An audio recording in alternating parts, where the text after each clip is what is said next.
Maybe you live somewhere that is warm and sunny and beautiful. I don't. I live in Northeast Indiana where it is cold and cloudy and gray. And honestly, a lot of the time during winter, these cold, cloudy, gray skies, they just make me feel unmotivated and uncreative. But they don't have to be. Hey everybody, my name is Zach. I'm a photographer and videographer, but more important than that, I'm a husband and a father. And if you're new to this channel, hit that subscribe button. You know, if gray skies aren't typically your choice for photographing, that's okay. Same goes for me. But that doesn't mean gray skies can't equate to some beautiful photos. And so today I'm gonna give you 5 tips on how to better take photos on gray, cloudy days. First things first, embrace the overcast sky.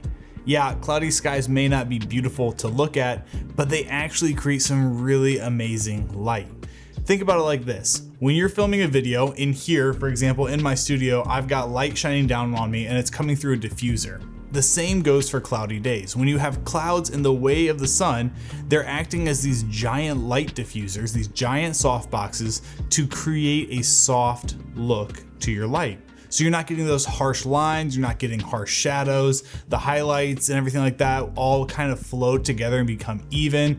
And it just makes your subjects look a whole lot better than on harsh, cloudy, sunny days. Actually, when we film weddings, I kind of hope for a little bit of an overcast day because it allows the bride and groom to just pop off the screen so much better. You know, this soft light, it really just kind of enhances the neutral and muted tones.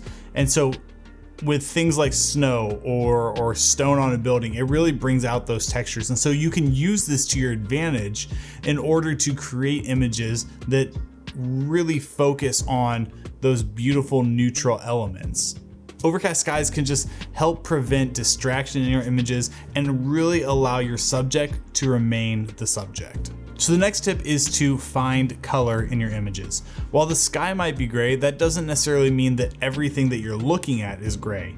One of my favorite things to do is to find little random pops of color that kind of contrast with the rest of the image. And so on gray, cloudy days, this is a lot easier. Finding those bright pops of color that contrast with the muted and the neutral tones just makes your eye drawn to that subject in a way that when you've got bright sunny days, it's more competing for the attention. You know, this could be vibrant colors, this could be paint on the sidewalk or on a street or on a building. It could be anything that just contrasts with the muted colors that you're looking at around you.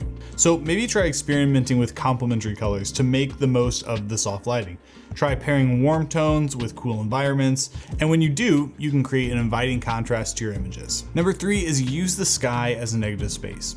On cloudy days, the sky simply becomes a uniform canvas, but it becomes free from distraction, so you don't have to compete with trying to keep your viewer's attention focused on your subject. And you can utilize the sky as a negative space to, again, draw the attention to your subject. So maybe position your subject a little bit lower in the frame and include more of the sky. This creates a beautiful contrast, again, drawing your eye to the subject. It also creates a sense of openness and minimalism.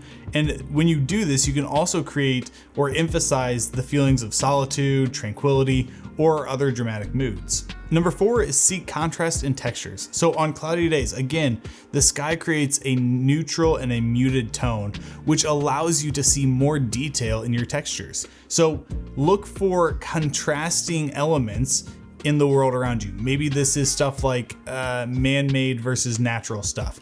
Compete those two against each other. Maybe it's contrasting colors. Maybe it's a street and the snow. Look for those competing textures. In the same way that a little pop of color can add so much to your image, that contrast between the textures can add so much and really invite the viewer in to see what it is that you're hoping they get from the photo. And the final tip is edit with intention. So on these cloudy days, you want to make sure that when you're editing, you're doing things that bring out the natural beauty of the cloudy days. So boost the contrast a little bit, maybe even lower the exposure.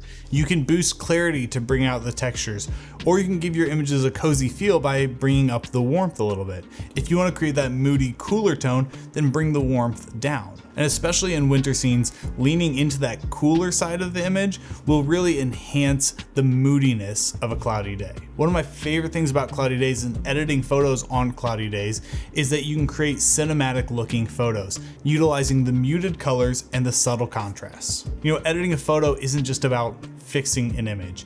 It's about amplifying the already present mood and tone and feeling of the moment that you were in. So while cloudy days are not my personal favorite, they're still great times to go out and take some photos of family, friends, architecture, whatever it might be that you enjoy. So I hope these 5 tips helped you better understand how you can take photos on cloudy days and still get some amazing images. If you enjoyed this video, please hit that like button down below. If you're new, again, subscribe. I'd love to have you a part of this community, and I hope to see you in the next video.